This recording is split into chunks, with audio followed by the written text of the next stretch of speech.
Now, for those who've been following my challenge will know that I normally start with my usual intro, but I just wanted to call out that for week 49, I made just under $6,000 in 1 week, which is the highest that I've ever made.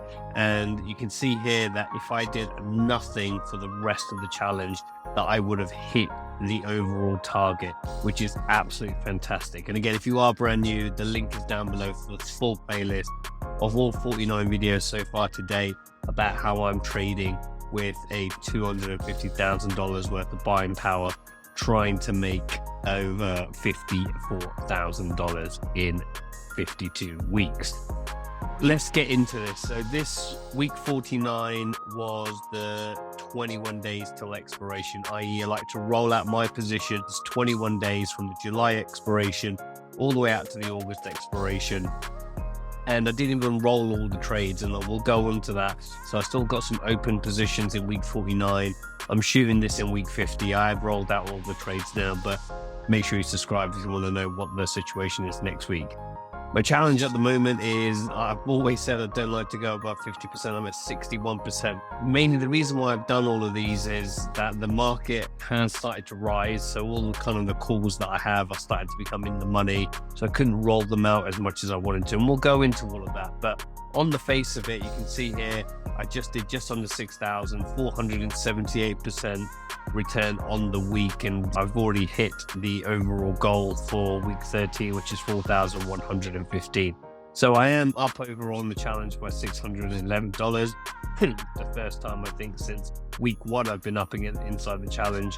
But again, I'm not happy with this 61%. So what I want to try to do is over the coming weeks, of the 3 weeks left, is try to reduce that down to around the 50% level if I can do that. But as positions go against me, we are where we are with it. So this one's going to be a bit more of an action-packed one, going through the charts and everything. And just to confirm, 27 hours, which is 1,900 less hours more than working a day job. And for the first time since week 1, making more money than a 9-to-5 job. I'm 3.6k up for cumulative from where we need to be so far to date. So again, I can give some money back to the market to even myself out, which is great. When we go into the trades, we've got 2 screenshots as we go into the 21 days to expiration. I roll out all my trades, and this is probably the longest ones out of most of the videos that I do, because it goes into a bit more detail about where we are in each individual position. So if we start with Tesla, the first thing I'm going to call out is I have so many trades on, I'm doing this all on my phone, that I've completely forgot to roll out this 205 call, which is deep in the money now at 278. So I have rolled it in week 50, so we'll just excuse that one for now. If we have a look at my short strangle, which is inverted, so as you guys know, I have a deep in the money call at 140 that I've been rolling up for God knows how long now. I think since $100, rolling up in $5 increments every 21 days and taking a debit of quite a bit. So if I did 15 divided by 3, it's around $500-ish to get filled. I'm doing market orders as opposed to trying to get the best fill price here. So slightly overpaid for this one, but we're very deep in the money there. And so you can see here, this is where my call is at $145. So then my put, I had to roll up in the short strangle from 225 to 240, which again has made me $1,300. And you can see here that put is sitting there. We can also see, as it stands, we have hit my cost basis of 280, 250. So if we scroll all the way back, when we got assigned, then we got assigned around this area here, we endured all of this pain, and now we've seen the price come all the way back up to where it was. But then again, I've been making income on this selling covered call, and this covered call, I wish I never did it, and then I would be in a very sweet position at the moment, but we are where we are with this. And lastly, we've got the 205 July 21st that we spoke about, and then the 200 call, I rolled into the same expiration because I don't have puts against these positions. Therefore, it's very hard to roll for a credit. maybe inside the next cycle, I might need to roll these for a debit just to push these things up. Because as you can see here, we've had Tesla making new 52-week highs here. The only good thing going for me at the moment, we've got some divergence going down here, which I'm hoping to at least get back to its pivot level, which will make these two rolls a bit more easier as time goes on. But you never know what's going on with the market these days, and as we look at Meta, it just doesn't seem to want to go down. So that is Tesla. Meta is very similar, and again, every time I speak to you guys about Meta, it's making new 52-week highs. So let's walk it through on the chart to see where we are.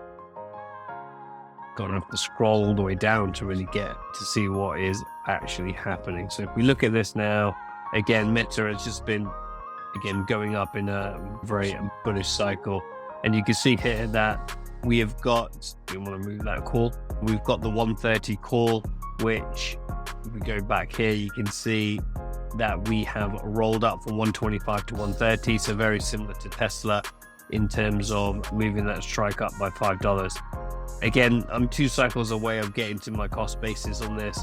Again, the challenge will be over by that point, but what would happen is I'll take another 2 more debits and then just get out of this position and just be done with it. And then we've only got the shorts to worry about.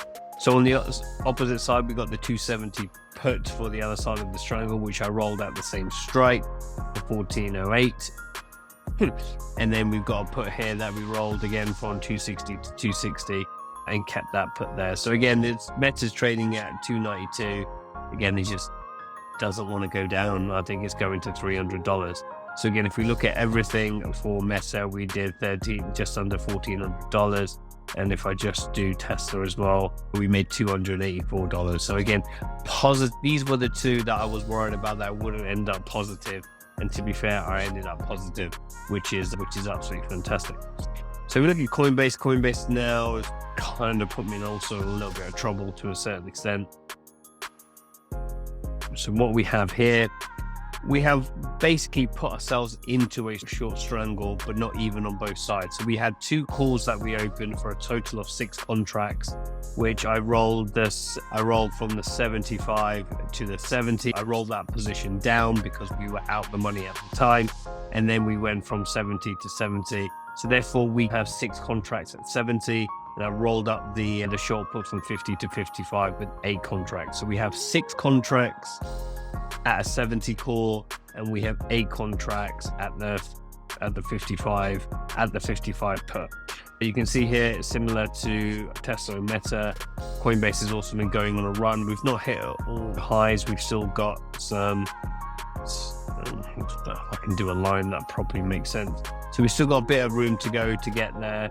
Again, we've got a missed pivot, which hopefully we can get a pull back into that pivot, and we've got this area of consolidation to contend with here. So we're in there. We really want to push this one up slightly. So both are put and calls within the range. And again, I've got 2 more calls that I can add on to. I've got 2 more contracts on the call side I can add to make this into an even strangle. So that's probably where I'll get to. Then we got Google. Google's fairly straightforward. I think it's trading around 120, 121. Again, we just got put at 110. Rolled that one there for $101. And sorry, just to confirm on Coinbase, we made $4,000 on Coinbase, which is majority where the money's coming from here with this position here. I'm not complaining with it. IWM, I did not roll. I have rolled it now in week 50, so we'll talk about that next week. And then Mara, I also rolled up from the 13 strike to the 14 strike. And I think Mara again has also gone a bit crazy today. Yes, it has. And to put me in the money. I was just around in the money or flirting with it. I had the 13 rolled up to the 14 for a net credit of $130. But now we've gone up there.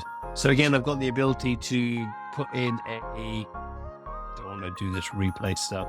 We have the opportunity to put in puts in on the other side. Again, that's going to be more buying power because I've got 10 contracts, but then puts it into a strangle. So again, my view on this is really shouldn't really be legging into one side. You should really be having the other side to help push your other side up within a cycle, which then causes less problems to have the ability to do that.